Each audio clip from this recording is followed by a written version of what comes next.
देखिए, जो हमारी 30 तारीख को जींद के अंदर रैली हुई थी, उसके अंदर हमारी जो 25 सदस्यीय कमेटी है उसने ये फैसला लिया था कि 10 दिन का सरकार को अल्टीमेटम दिया था कि या तो सरकार हमसे बात करने के लिए तैयार हो जाए, और नहीं सरकार हमारी बातें मानने के लिए तैयार नहीं है तो हम 11 तारीख को हमारे गाँव के अंदर बीजेपी और जेजेपी के बहिष्कार के बोर्ड लगा दिए जाएंगे।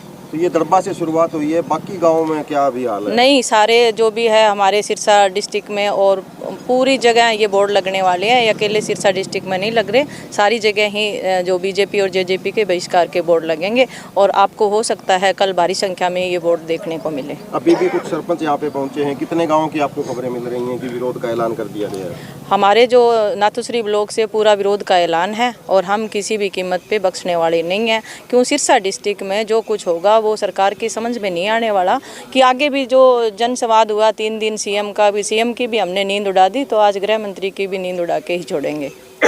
सीएम लगातार ये कह रहे हैं कि सरपंचों की वाजिब जो मांग है वो मान ली गई है, लेकिन कुछ सरपंच राजनीति कर रहे हैं और कुछ सरपंच जो सरकारी पैसा है वो खाने की फिराक में है। इस तरह के बयान लगातार उनकी तरफ से दिए जा रहे हैं। नहीं, कौन सी मांगे मान ली हमारी? जो भी 5 लाख की बात आई है आज, तो हमारी तो 5 लाख की कोई डिमांड ही नहीं थी। हम तो ये कह रहे हैं कि जो सरपंचों के अधिकार है वो पूर्ण रूप से दिए जाए। आज जो सरकार हड़पने का काम कर रही है और अपने अंडर में सारा कुछ लेना चाहती है, तो जो भी आज ई टेंडर की बात करते हैं, जैसे चलो स्टार्टिंग से लेके सरकार ई टेंडर पे अड़ी हुई है, तो वही अधिकारी और कर्मचारी तो ई टेंडर से काम होगा, वही सरपंच के अंडर से होगा। तो सरपंच पे विश्वास क्यों नहीं किया जा रहा? अधिकारी पे तो विश्वास कर रहे हैं, एक सरपंच गांव का मुखिया है, जवाब तो सरपंच को देना होगा, तो सरपंच पे विश्वास कीजिए ना। हम भी तो ये सरकार को एक बार कह चुके हैं कि 1 साल हमें काम करने दीजिए, उसके बाद में फिर भी हमको आपको कुछ ऐसा लगता है तो 25 सदस्यीय कमेटी हम पे बनाइए और जो भी हमारा डाटा है वो आप रखिए, और उसके बाद में फिर भी दिक्कत आती है तो हम सारा कुछ देने के लिए तैयार हैं, सारा आप टेंडर से करिए। तो सरकार ये बात भी तो नहीं मानती ना।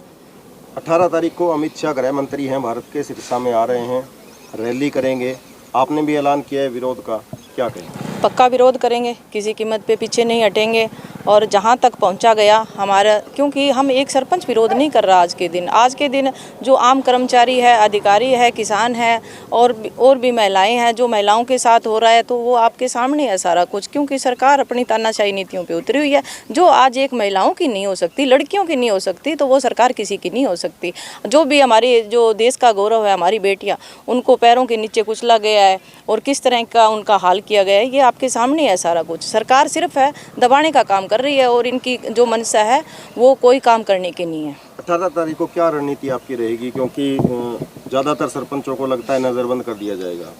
देखो, किसी को नज़रबंद करेंगे तो एक सरपंच को नज़रबंद कर लेंगे तो क्या है, आम नागरिक जाएगा? किस किस को रोक लेंगे?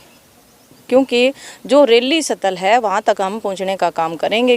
कौन से नागरिक की कौन सी पहचान करके वो रख लेंगे, हम पहुँचने का ही काम करेंगे। अंतिम सवाल मैं करूँगा, आपकी पिछले 4-5 महीनों से जो सीएम ऑफिस है या सीएम साहब है, उनसे कोई बातचीत का सिलसिला आपका हुआ है इस मामले में या नहीं? अभी तक कोई बात सिलसिला नहीं हुआ इस तरह का, और जो भी हमारी बातें थी वो स्टार्टिंग में ही हुई थी, उसके बाद में कोई सरकार का हमारे पास कोई मैसेज नहीं है। अभी आपका विरोध ये जारी रहेगा? हाँ जी, हमारा विरोध जारी रहेगा और आज हमने बोर्ड लगा दिया। 2024 के अंदर इस सरकार का हम सुपड़ा साफ करने वाले हैं। हाँ, मैं सुभाष कासनिया, सरपंच माखो सराणी।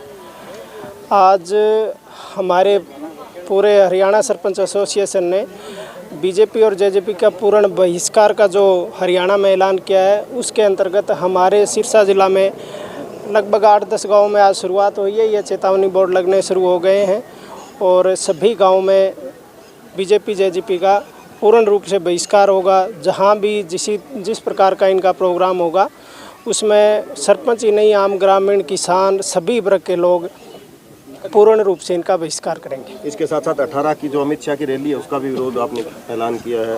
हाँ, सरपंच एसोसिएशन और किसान यूनियन दोनों साथ मिलके आने वाली 18 तारीख को हमारे देश के माननीय गृह मंत्री अमित शाह जी का पूर्ण रूप से विरोध करेंगे।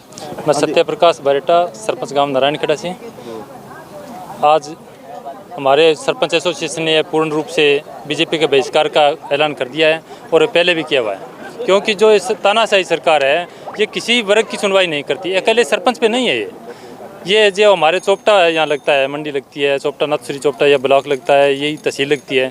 चोपटा तहसील में आज 40 दिनों से किसानों का धरना चल रहा है और बीजेपी का कोई भी लीडर यहाँ पर उनकी सुध लेने के लिए नहीं आया।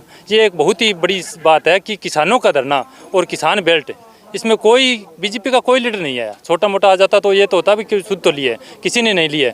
तो किसान भी इसके विरोध में है, सरपंच भी विरोध में है, मनरेगा मजदूर भी विरोध में है, क्योंकि जो पिछले हुड्डा सरकार में मजदूरों को, गरीबों को प्लाट दिए गए थे, मकान दिए गए थे, लेकिन आज तक इस सरकार ने ना तो किसी को मकान दिया है, ना प्लाट दिया है। ऑनलाइन फार्म, लोग CSC सेंटर पे सुबह जाते हैं और शाम तक वो फार्म भराने में रह जाते हैं, मकान किसी का नहीं आता। मकान मेरे गांव में भी 10 बंदों के मकान टूटे हुए हैं, उनको फार्म भर के आपको मकान मिलेगा, वो रोज़ पूछते हैं कि मिलेगा कब, क्योंकि उनको मिल भी नहीं रहा और उनका फार्म भी कैंसिल नहीं है। 8.5 साल में एक मकान मिला है मेरे गाँव में। तो क्या ये मकान देने की नीति है इनकी? कोई सरकार की कोई समस्या है और है, कोई सुध नहीं ले रही किसी समस्या के। जैसे अब किसानों के फसल का बात है, MSP लागू कर दी, सरसों की फसल अड़की हुई, यहाँ चोपटा मंडी में टोकन कटवाया और टोकन पे सरसों लेकर आई और इन्होंने आने के बाद बोला कि ये सरसों रिजेक्ट, आपकी नहीं बिकेगी तो वो जीरो हो गई सरसों। बहुत से लोगों की वापस भी भेज दी गई। हाँ, जीरो हो गई, उनको वापस भेज दिया गया। तो जो सरसों जीरो, उनका बीमा क्लेम पूरा मिलना चाहिए, लेकिन उसका बीमा क्लेम लेने की बगैर तो कहते हैं कि इनको सरसों बढ़िया हुई है इनकी फसल, और जब तोलने के लिए मंडी में आए तो उनको बोला कि आपकी सरसों जीरो है। तो ये कौन सी नीति है? हमें तो इसका समझ में नहीं आया, तो कोई सिस्टम समझ में नहीं आता। तभी किस जो सूरजमुखी पे है, वो कल हमारा 4-5 दिन पहले प्रोग्राम था किसानों का, एक किसान हमारा शहीद भी हो गया। ये कितनी शर्म की बात है। बेटियों पर ये लाठियाँ चली है, बेटियों को घसीट कर ले गए, बेटी बचाओ बेटी पढ़ाओ, इसी नारे पे यह सरकार चल रही थी। लेकिन ये सरकार है, ये तानाशाही सरकार है, इनको ना बेटियों की चिंता है, ना किसानों की चिंता है, ना गांव देहात की चिंता है। इनको सिर्फ वोट चाहिए, और वोट है वो वोट यहाँ ऐसे मिलने वाले नहीं है। क्योंकि अबे बोल रहे, आप ये पूछ रहे थे मैडम से कि आपको नज़रबंद कर दिया जाएगा। ठीक है, सरपंच को नज़रबंद कर दोगे, अरे किस किस को नज़रबंद करोगे? गांव से हर गांव का हर व्यक्ति है वो आपके खिलाफत करता है, किस किस को करोगे? सभी को नज़रबंद कर दिया तो रैली किस लिए कर रहे हो? आपको भाड़े की टट्टू लेने हैं, कहीं से ले आओ। ठीक, आपको बीजेपी के जो है पंजाब से, राजस्थान से, यूपी से जितने भी हैं 5-10 हज़ार आदमी वे जोड़ लो, और जो आपके कर्मचारी हैं उनको सिविल वर्दी में वो यहाँ बुला लो, क्यों वो कर्मचारी वो आ सकते हैं, उनको नौकरी चाहिए आपकी। बाकी देहात से कोई बंदा नहीं जाएगा। अगर जाए तो आप वहाँ पूछ लेना कि कौन से गाँव से, आप तो पत्रकार हो, आप वहाँ पूछना कि आप कौन से गाँव से हैं, इस गाँव से, अगले गाँव से है, वो क्या समस्या है वो आपको बता देंगे। कोशिश है हर जगह है, लेकिन ये रैली फ्लॉप मानते हैं।